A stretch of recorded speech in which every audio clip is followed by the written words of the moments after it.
الصلاة وأمر بالمعروف وانهى عن المنكر واصبر على ما أصابك إن ذلك من عزم الأمور ولا تصعر خدك للناس ولا تمش في الأرض مرحا إن الله لا يحب كل مختال فخور واقصد في مشيك واغضض من صوتك إن أنكر الأصوات لصوت الحمير ألم تروا أن الله سخر لكم ما في السماوات وما في الأرض وأسبغ عليكم نعمه ظاهرة وباطنة ومن الناس من يجادل في الله بغير علم ولا هدى ولا كتاب منير وإذا قيل لهم اتبعوا ما أنزل الله قالوا بل نتبع ما وجدنا عليه آباءنا أولو كان الشيطان يدعوهم إلى عذاب السعير ومن يسلم وجهه إلى الله وهو محسن فقد استمسك بالعروة الوثقى وإلى الله عاقبة الأمور ومن كفر فلا يحزنك كفره إلينا مرجعهم فننبئهم بما عملوا إن الله عليم بذات الصدور ومتعهم قليلا ثم نضطرهم إلى عذاب غليظ ولئن سألتهم من خلق السماوات والأرض يقولن الله قل الحمد لله بل أكثرهم لا يعلمون لله ما في السماوات والأرض إن الله هو الغني الحميد. حضرت لقمان علیہ السلام نے جب اپنے بیٹے کو نصیحتیں کی تھی ان نصیحتوں میں سے سب سے پہلی نصیحت تھی کہ شرک نہ کرے، توحید پر قائم رہے، عقیدہ توحید کو مضبوط کرو. درمیان میں والدین کے حقوق کا بیان تب دوبارہ ان نصائح کو شروع کرتے ہیں. دوسری نصیحت یا بنیہ، یہ دوسری نصیحت استحضار کی نصیحت ہے کہ ہر وقت اس بات کا استحضار ہو کہ اللہ تعالیٰ کی ذات ہمارے چھوٹے سے چھوٹے عمل سے بھی واقف ہے اور دیکھ رہی ہے. استحضار، یہ پہلی دونوں نصیحتوں کا تعلق عقیدے کے ساتھ ہے، کیونکہ جب استحضار اس بات کا ہوتا ہے کہ اللہ ہمیں دیکھ رہے ہیں اور ہماری ہر شے اللہ تعالیٰ کے سامنے ہے تو انسان پھر گناہ سے آسانی سے بچ جاتا ہے. توحید آتی ہے تو شرک سے بچ جاتا ہے اور جب استحضار آتا ہے تو گناہ سے بچ جاتا ہے. دونوں کا تعلق عقیدے کے ساتھ ہے. پھر آگے اس کے بعد اعمال شروع ہو رہے ہیں، آگے پھر عمل کا بیان ہے. یہ عمل کرنا اور یہ نہیں کرنا ہے، یہ یعنی نصائح کے چار حصے. پہلے دو کا عقیدے سے تعلق ہے، دو کا عمل کے ساتھ، ایک کرنے والے ایک نہ کرنے والے. اب یہاں سے استحضار اللہ کی قدرت کا اور اس کے علم کا استحضار رہنا. یا بنیا، میرے بیٹے، انہا ان تکو، کہ اگر کوئی چیز مثقال حبت من خردل، خردل کے رائی کے دانے کے وزن کے برابر، مثقال وزن، اگر کوئی چیز رائی کے دانے کے وزن کے برابر ہو، فتکن فی صخرۃ، اور پھر وہ پتھر کے اندر ہو، فی صخرۃ، پتھر کے اندر ہو، بالکل پتھر بند ہے، کوئی سوراخ نہیں، اس کے اندر وہ چھوٹی سی چیز ہے. او فی السماوات، یا آسمانوں میں ہے، او فی الارض، یا زمین میں. یاتی بہ اللہ، اللہ سارا سب کو قیامت دن لے آئیں گے. دیکھیں، چھوٹی سی چھوٹی چیز، خردل چھوٹا دانہ ہے، بالکل چھوٹا دانہ ہے، دانوں میں چھوٹا دانہ شمار ہوتا ہے، اور اس میں جو بالکل چھوٹی چیز سمجھی جاتی ہے کہ رائی کی طرح پیس دیں گے. رائی کیا ہے تمہاری؟ ایسے رائی کا دانہ ہے. اور بلندی میں سب سے اونچا آسمان ہے اور پستی میں سب سے نیچی زمین ہے. نیچے بالکل اندر تحت السلام پتہ نہیں کیا کچھ ہے. اور صخرہ، پتھر اپنے اندرونی، جو پتھر کا اندرون ہے وہ اپنے اندھیرے اور اپنی پوشیدگی کے اعتبار سے سب سے آگے ہے. کے اندر اگر کوئی چیز چھپی ہوئی ہے تو اس کو سمجھنا، اس تک پہنچنا آسان نہیں ہے۔ تو اللہ نے یہ 3 عنوان قائم کیے دراصل، کہ اتنا اونچا آسمان اگر وہاں کوئی چیز ہے، اتنی پست زمین اگر وہاں کوئی چیز ہے، اتنا جو ہے وہ مضبوط اندر جس کا ہے، اس کے اندر پتھر کے اندر کوئی چیز ہے، اور ہے بھی خردل جتنی، یاتی بہ اللہ، اللہ اس کو لے آئے گا۔ اس سے اللہ تعالیٰ کی قدرت کا بیان ہے، اور ہمیں حکم ہے کہ استحضار کرو کہ ہم کوئی بھی عمل کسی جگہ پر کرتے ہیں، بلکہ یہاں بعض مفسرین نے لکھا ہے، یہ پوچھا حضرت ان کے بیٹے نے لقمان السلام کہ اگر میں کہیں چھپ کر کچھ مجھ سے نالائقی یا گناہ کروں تو اللہ تعالیٰ کے علم میں ہے، اس پر یہ فرمایا ان اللہ لطیف خبیر، اللہ تعالیٰ بہت باریک بین اور خبردار ہے، خبیر ہے، جاننے والے ہیں، بہت باریک سے باریک چیز بھی ان کی نگاہ میں ہے، اور خبیر ہے، باخبر ہے۔ یہ استحضار ہے، یہ ہم کوئی بھی کہیں بھی کوئی کام کرتے ہیں، چھوٹا سے چھوٹا کام بھی، وہ اللہ تعالیٰ کے بالکل سامنے، اور اللہ نے اس عنوان سے بتایا کہ اگر ان جگہوں پر بھی اگر کوئی چیز چھپی ہوئی ہے وہ بھی اللہ تعالیٰ نے، اگر وہاں کسی نے کوئی نیکی کی ہے یا گناہ کیا ہے وہ لے آئیں گے، جاتی بھی اللہ۔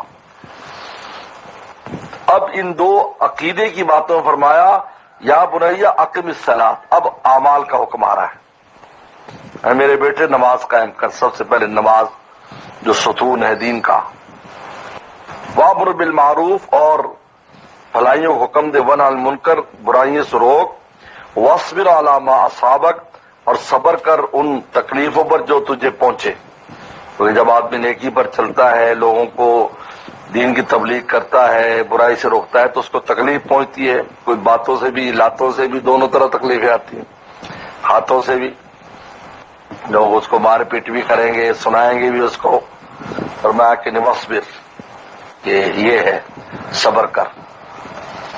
اس لیے صبر اور شکر دونوں بہت اونچی صفات ہیں، صبر ان میں زیادہ بڑا وسیع دامن رکھتا ہے۔ فرمایا ان ذالک من عزم الامور، فرمایا یہ صبر کرنا عزم الامور میں سے ہے، ان امور میں سے ہے جو بڑی ہمت والے ہیں، عزم بڑی با ہمت لوگوں کا کام ہے، صبر کرنا مشکل آئے تو ذرا صبر سے کام لے، واویلا نہ کرے، من عزم الامور، ہمت کے کاموں میں سے یہ۔ اب اس کے بعد کچھ چیزوں سے روک رہے ہیں، یہ تو تھا یہ کرنے والے کام ہیں، 4 کام کرنے والے ہیں، نماز ہے، امر بالمعروف نہی عن المنکر، اور صبر۔ اب ولا تصعر خدک للناس،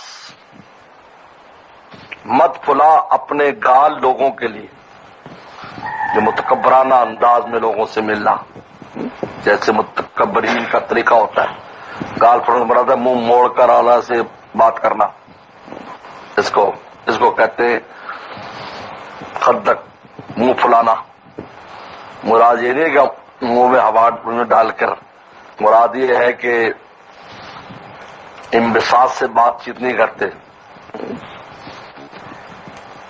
ایک اپنا روب داب قائم کرنے کے لیے اس انداز میں ملتے ہیں۔ لا تصعر، مت پھلا، اس لیے بعد نے ظہیر کا معنی منہ پھیرنے کا بھی لیا ہے اور بعد نے منہ پھلانے کا بھی لیا ہے، دونوں کا مفہوم ایک ہی ہے۔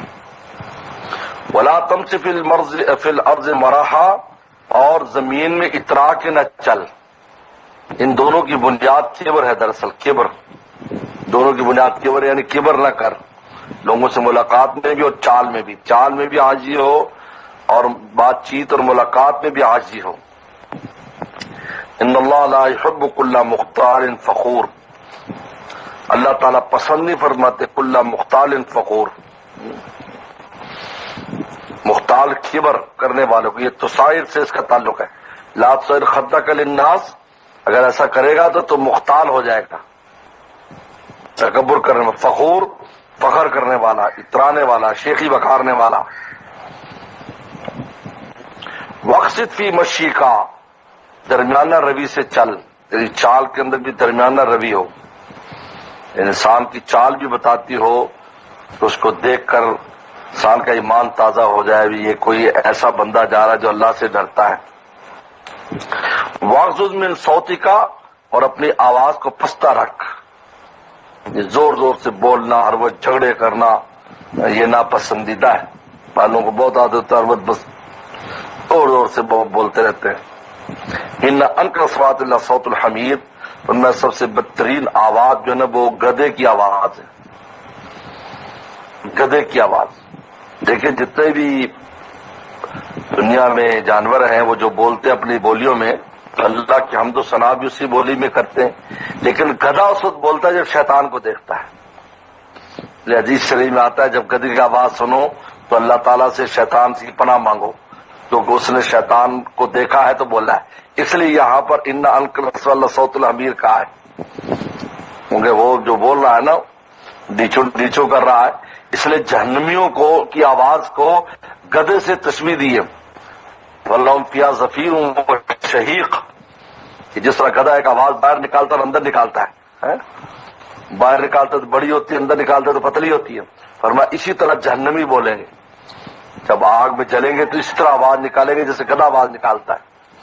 کیونکہ گدھے کی جو آواز ہوتی ہے اس کا سبب شیطان کا دیکھنا ہوتا ہے، یا اس کا سبب شہوت ہوتی ہے، اور یا کسی اب دوسرے کو دیکھ کر لڑنے اور اس کے لیے کرتا ہے. تو شہوت اور سبعیت جو نا وہ سبا درندگی کی وجہ سے اور شیطان کو دیکھنے کی وجہ سے فرمایا ان انکر الاصوات، کسی اور جانور سے کی آواز سے تشبیہ نہیں دی. اور جانور جو آواز نکالتے ہیں اس میں اللہ کا ذکر بھی کرتے ہیں. چڑیا بول رہی اللہ کا ذکر کر رہی ہے، مرغا صبح کو اذان دے رہا ہے. اس لیے ایک نصیحت نصائح میں یہاں تفسیر لکھی سراج المنیر کے نام سے تفسیر قاضی شربینی کی تفسیر رکھی ہوئی ہے اپنے میرے بیت اختر میں. تو اس میں بہت نصائح اور بھی ذکر کیا. یہ بھی ہے کہ مرغا تو صبح کو اذان دیتا ہے اور تو صبح اٹھ نہیں سکتا، یہ نصیحت اس میں یہ بھی ہے. اور بھی بہت سے نصائح ہیں. یہ تو وہ ہیں جن کو قرآن نے بیان کیا. ان انکس والا صوت الحمیر، بلا وجہ بلند آواز سے اجازت ہے. آپ جو ہے وسلم نے بلند آواز میں جب آپ ڈراتے تھے تو بڑی بلند آواز میں بیان فرماتے تھے آپ، کہ وہ تبلیغ دین کے لیے، لیکن بلا وجہ باہمی گفتگو میں بلند آواز سے بولنا پسندیدہ نہیں ہے. اس کے بعد اللہ تعالیٰ نے ان نصائح کو ختم کرنے کے بعد پھر اپنی قدرت کا بیان کیا ہے. پھر اپنی قدرت کو یہاں سے شروع کیا کہ میری قدرت اور میری نعمتوں کو پر اگر تم غور کرتے تو اگر پیغمبر نہ بھی بھیجے جاتے تو عقل انسانی جو ہے اور فطرت سلیمہ خود اللہ تعالیٰ کی ذات کو سمجھ لیتی. اتنے جو اللہ تعالیٰ نے دلائل پھیلائے ہوئے ہیں اور اتنی نعمتیں ہمیں دی ہوئی ہیں، خود غور کرتی تو پتہ چل جاتا کچھ ذات ہے جو بڑی علیم قدیر ذات ہے، قدرت والی ذات ہے، اور جس نے ایسی ایسی نعمتیں ہم انسانوں کو دی. یہ تو اللہ کا احسان ہے کہ پیغمبروں کی جماعت بھیج کر اس کی وضاحت کر دیتے ہیں، یہ کرو توحید ایمان لاؤ، ایسا کرو، کتابیں نازل کرتے ہیں. ورنہ عقل انسانی جو ہے، عقل سلیم وہ سمجھ لیتی. اس لیے امام حنیفہ رحمۃ اللہ علیہ کا یہی مذہب ہے. اور میں اگر کوئی کسی ایسی جگہ ہے جہاں پر اس کو دعوت نہیں پہنچی، وہ نہیں ہے کہ پھر بھی اس کو توحید پر اس کو ہونا چاہیے. اگر وہ توحید پر قائم نہیں ہے تو اس کو عذاب ہوگا. وہی نہیں کہا کہ مجھے تو پتہ ہی نہیں تھا، کسی نے بتایا نہیں. بھائی چلو نہیں بتایا، لیکن بتوں کو کیوں بوجھا، درختوں کو کیوں بوجھا، ستاروں اور چوزوں کو کیوں بوجھا؟ اس لیے آیات میں یہی بتا رہے ہیں الم تروا ان اللہ سخر لکم ما فی السماوات و ما فی الارض، تم دیکھتے نہیں کہ اللہ نے مسخر کر دیا جو آسمانوں میں جو زمین میں، چاند سورج ستارے سب انسان خدمت کے لگے. زمین کی ساری نعمتیں ہماری خدمت میں، ہمارے ہاتھ میں، سمندر تک ہمارے قابو میں. واسبغ علیکم نعمہ، اور اسبغ علیکم نعمہ. اسبغ اسباغ کہتے پورا کرنا ہے، اسباغ وضو پورا کامل وضو کرنا. اسبغ علیکم، اور پوری کر دی تم پر اپنی نعمتیں ظاہرتم و باطن، ظاہری نعمتیں باطنی نعمتیں. ظاہری نعمتیں تو سبھی نظر آ رہی، باطنی نعمتیں عقل، شعور، حافظہ، فکر، محبت، یہ ساری چیزیں اندر کی نعمتیں دی انسان کے اندر. کیسی کیسی کیفیات اس کے اندر ہے، نظر نہیں آتی. ایسی کہ ایمان اس کے ساتھ جب ایمان، اسلام، اللہ تعالیٰ کا عشق، رسول اللہ کا عشق، یہ ساری یہ باطن نعمتیں. ومن الناس من یجادل فی اللہ، اور لوگوں میں بعض وہ ہیں جو اللہ تعالیٰ سے جھگڑتے ہیں، اللہ کی ذات کے بارے میں جھگڑتے ہیں، اللہ تعالیٰ کے بارے میں جھگڑتے ہیں، بغیر علم ولا ہدن ولا کتاب منیر، بغیر علم کا ترجمہ بغیر عقل، یعنی عقل استعمال، اگر عقل استعمال کرتے اللہ کی ذات کے بارے میں وہ انکار ہی نہ کرتے، اللہ تعالیٰ انکار کر رہا ہے، حالانکہ پیغمبر صاحب بتا رہا ہے پھر انکار کر رہے ہیں۔ تو یہاں علم سے مراد عقل ہے، اور ہدن سے مراد وحی یا الہام ہے، ولا ہدن، نہ ان کے پاس کوئی وحی ہے کسی پیغمبر کوئی وحی آئی اس سے انہوں نے بات لی ہو، یا کسی بزرگ کو کشف الہام اس سے کوئی بات، وہ بھی نہیں ہے۔ ولا کتاب منیر، اور نہ کوئی نازل شدہ کتاب ہے جن کے یعنی ان کے پاس کوئی دلیل بھی نہیں ہے، نہ عقلی دلیل ہے نہ نقلی دلیل ہے، اور اللہ تعالیٰ کے بارے میں جھگڑا کرتے ہیں، اور جھگڑا بھی کس کے ساتھ؟ پیغمبر کے ساتھ، تو براہ راست اوپر سے جس کو وہی آ رہی۔ سبحان اللہ۔ من الناس، لوگوں میں بعض وہ ہیں، من یجادل فی اللہ، جو جھگڑتے ہیں اللہ تعالیٰ کے بارے میں بغیر علم، بغیر علم کے، یعنی بغیر عقل اور غور و فکر کے، ولا ہدن، اور بغیر ہدایت کے، ان کے پاس کوئی منقولی چیز بھی نہیں ہے، ولا کتاب منیر۔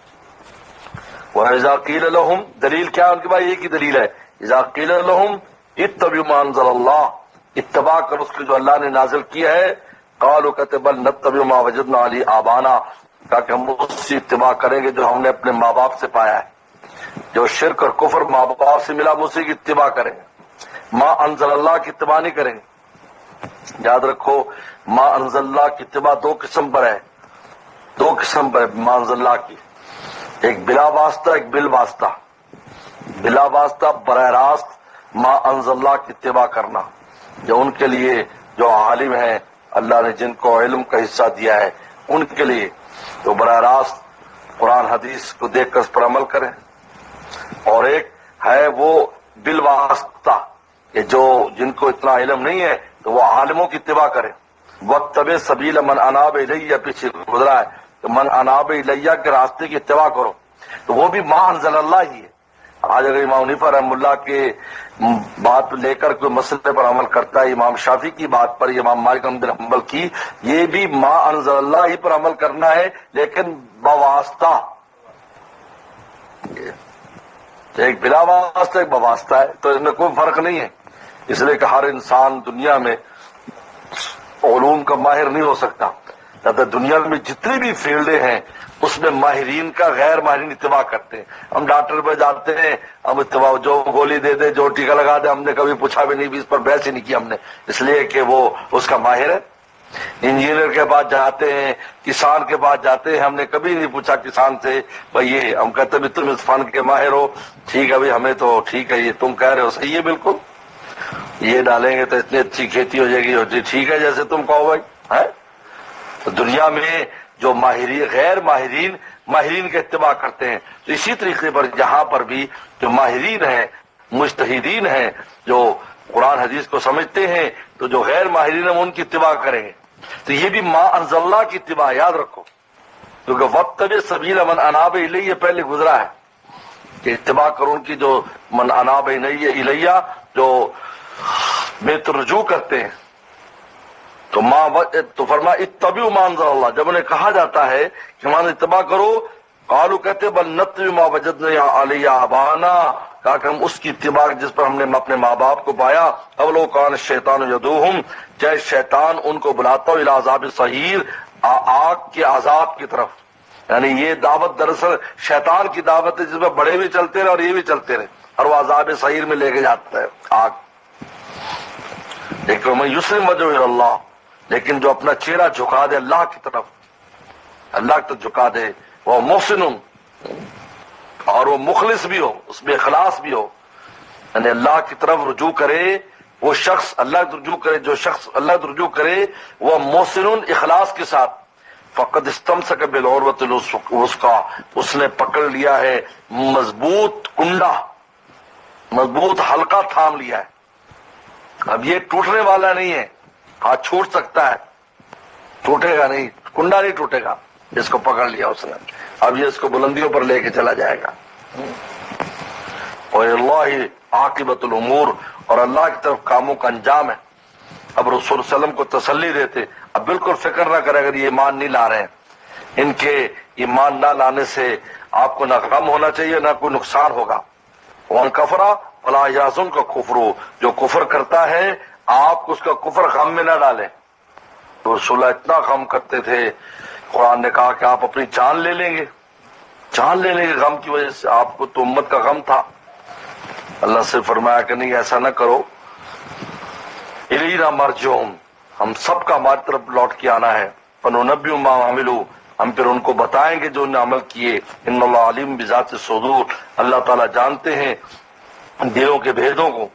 نمتعہم قلیلا، کچھ دن ہم ان کو دنیا کے اندر مال و متاع دیں گے، کچھ دن ان کو یہاں پر آسائش راحتیں دیں گے، ثم نضطرہم، پھر ہم زبردستی ان کو لے کے جائیں گے الی عذاب غلیظ، بہت سخت عذاب کی طرف، عذاب غلیظ کی طرف، عذاب غلیظ تو لے کر جائیں گے۔ اس کے بعد اللہ تعالیٰ فرماتے ہیں کہ آپ اگر ان سے اب بھی سوال کر لو، زمین آسمان کسے بنایا، کہیں گے اللہ تعالیٰ نے بنایا۔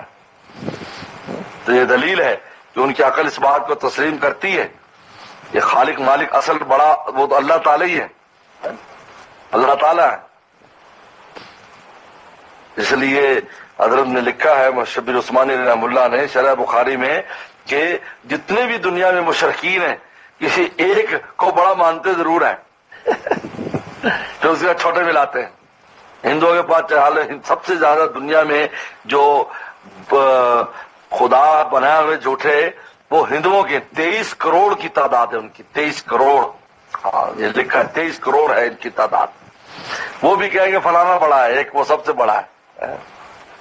یہی مشرکین کا تھا کہ لات عزا منات سارے بت ہیں لیکن بڑا اللہ ہے، اللہ بڑا ہے، پھر بھی اللہ کو بڑا مانتے۔ لہذا یہ ایسی اب یہ مطلب یہ کہ توحید جو ہے اللہ کی ذات جو ہے اس کا سمجھنا فطرت انسانی اور عقل سلیم کے اوپر ہے۔ اگر پیغمبر دعوت نہ بھی دیتے، نبی نہ بھی آتے، کتاب نہ بھی نازل ہوتی، تب بھی توحید کا عقیدہ ہونا چاہیے تھا۔ لے فرمایا وَلَئِنْ سَأَلْتُم مَّنْ خَلَقَ السَّمَاوَاتِ وَالْأَرْضَ، اگر آپ انہیں پوچھے آسمانوں کو کس نے پیدا کیا اور زمین کو کس نے پیدا کیا، لَيَقُولَنَّ اللَّهُ، کہا کہ اللہ نے پیدا کیا، قُلْ الْحَمْدُلِلَّهِ، کہہ دی اللہ تعالیٰ شکر الحمدللہ، یعنی ہم تو بات جو ہم دعوت دے رہے ہیں وہ تمہاری عقل بھی تسلیم کر رہی، بل اکثرهم لا یعلمون، لیکن اکثر لوگ ان میں سے نہیں جانتے۔ للہ ما فی السماوات والارض، اللہ ہی کے لیے جو آسمانوں میں زمین میں، ان اللہ هو الغنی الحمید، اللہ تعالیٰ مستغنی اور خوبیوں والے ہیں، اللہ تعالیٰ مستغنی خوبیوں، ساری کائنات ان کے وہ کسی کا محتاج نہیں ہے۔ انہوں نے چھوٹے خدا مقرر کیے ہوں بھائی تم میرا تعاون کرو، یہ دنیاوی حکومتیں تھوڑی ہیں کہ گورنر صاحب چاہیے، اگر وہ تعاون نہیں کریں گے تو صدر صاحب کی اور وزیر اعظم صاحب کی حکومت کس طرح چلے گی؟ اور میں اللہ تعالیٰ کو کوئی ضرورت نہیں ہے، غنی حمید ہے، انہیں کسی ایسے خدا، کسی ایسے شراکت دار، کسی ساجی کی ضرورت نہیں ہے جو ہے دنیا کے امور چلانے کے لیے اللہ تعالیٰ کا تعاون کرے۔ غنی الحمید۔ صدق اللہ مولانا۔